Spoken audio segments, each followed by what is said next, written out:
Hi friends, இன்றைக்கி என்ன video அப்படின்னு பார்த்தீங்கன்னா, இன்றைக்கி ஒரு வெங்காய சட்னி தாங்க பண்ண போகிறேன். வாங்க எப்படி பண்ணலான்னு பார்ப்போம்.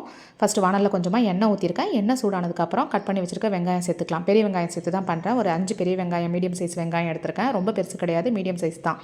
பெருசாக கட் பண்ணி எண்ணெயில் சேர்த்து வதக்கிட்டுருக்கேன். அது கூடவே இப்போ ஒரு 6 பல் பூண்டு சேர்த்துக்கலாம். பெருசாக இருந்ததுனால பூண்டு வந்து நான் ஒரு 6 பல் சேர்க்குறேன். சேர்த்துட்டு வெங்காயம், பூண்டு இது ரெண்டுத்தையும் நல்லா வதக்கிக்கலாம். இப்போ கூடவே காஞ்ச மிளகாய் சேர்த்துக்கலாம். நான் ஒரு 5 காஞ்ச மிளகாய் எடுத்திருக்கேன். அதையும் சேர்த்து நல்லா வதக்கிடுவோம். இப்போது வெங்காயம், பூண்டு, காஞ்ச மிளகாய் இதெல்லாம் வந்து நல்லா வதங்கட்டும். இது கூடவே 2 கொத்து கருவேப்பிலையும் சேர்த்து வதக்கிக்குவோம். இப்போ கருவேப்பிலை வந்து வதக்கும் போது பார்த்திங்கன்னா நம்ம சட்னியோட சாப்பிட்றதுக்கும் நல்லாயிருக்கும். பிள்ளைங்களும் வந்து எடுத்து போட மாட்டாங்க இல்லைங்களா? கருவேப்பிலை சாப்பிட்றது நல்லது. அதனால் எப்போவுமே எந்த சட்னி செஞ்சாலும் வதக்கும்போது கொஞ்சம் கருவேப்பிலை சேர்த்து வதக்கிக்கோங்க. அதனால் டேஸ்ட்டு மாறாது, நல்லா தான் இருக்கும். இப்போ பாருங்கள், வெங்காயம், காஞ்ச மிளகாய், பூண்டு, கருவேப்பிலை இதெல்லாம் சேர்த்து வதக்கிட்டுருக்கேன். இப்போ இது கூடவே சட்னிக்கு தேவையான அளவுக்கு உப்பும் சேர்த்து வதக்கிடலாம். உப்பு சேர்த்துட்டு இதையும் வதக்கிக்குவோம். சிம்பிளாக இந்த சட்னி இன்றைக்கி காலையில் செஞ்சிடலாம். ஊருக்கு கிளம்பிட்டுக்கோங்க, லீவ் விட்டாச்சு இல்லைங்களா ஸ்கூல்லாம். அதனால் ஊருக்கு போகிறோம். காலையிலே சட்னியெல்லாம் செஞ்சு சாப்பிட்டுட்டு போயிடலான்ட்டு சிம்பிளாக செஞ்சுருவோன்னு இந்த சட்னி தான் செஞ்சிட்ருக்கேன். இப்போ பார்த்திங்கன்னா அடுத்தது தக்காளி சேர்த்துக்கலாம். 2 தக்காளி, மீடியம் சைஸ் தக்காளி கட் பண்ணி வச்சுருக்கேன். அதையும் சேர்த்து நல்லா வதக்கிக்குவோம். தக்காளி வந்து நல்லா வதங்கட்டும். வதங்கினதுக்கப்புறம் இதை ஆற வச்சு அரைச்சிட வேண்டியதாங்க. லீவ் விட்டு இப்போது 23ஆம் லீவ் விட்டாச்சு இல்லைங்களா? நாங்கள் இன்றைக்கி தான் 26ஆம் இன்றைக்கி தான் ஊருக்கு கிளம்புறோம். காலையிலே சரி இந்த சட்னியை சிம்பிளாக செஞ்சு சாப்பிட்டுட்டு எல்லோரும் கிளம்பிடுவோம் அப்படின்ட்டு மற்ற வேலையெல்லாம் முடிச்சாச்சு.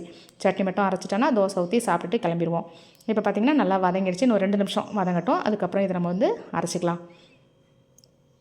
வெங்காயம், தக்காளி, காஞ்ச மிளகாய், கருவேப்பிலை, பூண்டு எல்லாமே சேர்த்தாச்சுங்க. பாருங்கள் நல்லா வதங்கிடுச்சிங்க.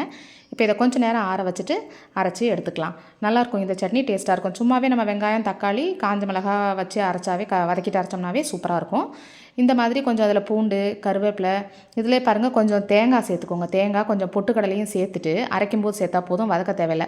போட்டு அரைச்சிங்கனாலும் டேஸ்ட் வந்து இன்னும் சூப்பராக இருக்கும். இப்போ நல்லா ஆறிடுச்சு. நான் மிக்ஸி ஜாரில் வந்து வதக்கின வெங்காயத்தை எல்லாம் சேர்த்துக்கிறேன். சேர்த்துட்டு கொஞ்சமாக தண்ணி விட்டு நல்லா திக்காக அரைச்சி எடுத்துக்கலாம். வெங்காய சட்னி வந்து கொஞ்சம் திக்காக இருந்தால் தான் நல்லாயிருக்கும். ரொம்ப தண்ணியாக இருந்தால் டேஸ்ட்டு நல்லா இருக்காது.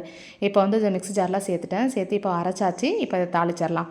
தாளிக்கிறதுக்கு எப்பயும் போல் ஒரு சின்ன வானல் வச்சுருக்கேன். அதில் கொஞ்சமாக எண்ணெய் ஊற்றிட்டு கடுகு, உளுந்து, கருவேப்பிலை சேர்த்து தாளித்து கொட்டிடுவோம். அப்புறம் உங்களுக்கு தண்ணி தேவைப்பட்டால் தேவையான அளவுக்கு தண்ணி ஊற்றிக்கலாம். நான் இந்தளவுக்கு திக்னஸாக தான் வந்து சட்னி வந்து அரைச்சிருக்கேன். இப்போ பார்த்திங்கன்னா பக்கத்துலேயே தோசைக்கல்லும் வந்து வச்சுட்டேன். சரி சட்னி தான் தாளிக்க போகிறோம் இல்லைங்களா? அப்படியே தோசைக்கல்லும் வச்சாச்சுன்னா அப்படியே நம்ம வந்து தோசையும் ஊற்றலாம். பக்கத்தில் சட்னி ரெடி ஆயிரும் இல்லைங்களா? அதனால் வந்து எல்லாமே வந்து ரெடி பண்ணியாச்சு. இந்த பாத்திரத்தில் சட்னியும் மாற்றிட்டேன். இப்போ இதை தாளித்து எடுத்துக்கலாம். அவ்வளோதாங்க. கடுகு, உளுந்து, கருவேப்பிலை போட்டு தாளித்து எடுத்து வச்சுக்குவோம். நீங்களாம் உங்கள் ஹாலிடேஸ்க்கு என்ன பண்ணுறீங்க? எல்லாம் வீட்டில் இருக்கீங்களா, ஊருக்கு போயிட்டீங்களா அப்படின்றதையும் சொல்லுங்கள். ஓகே, பாய்.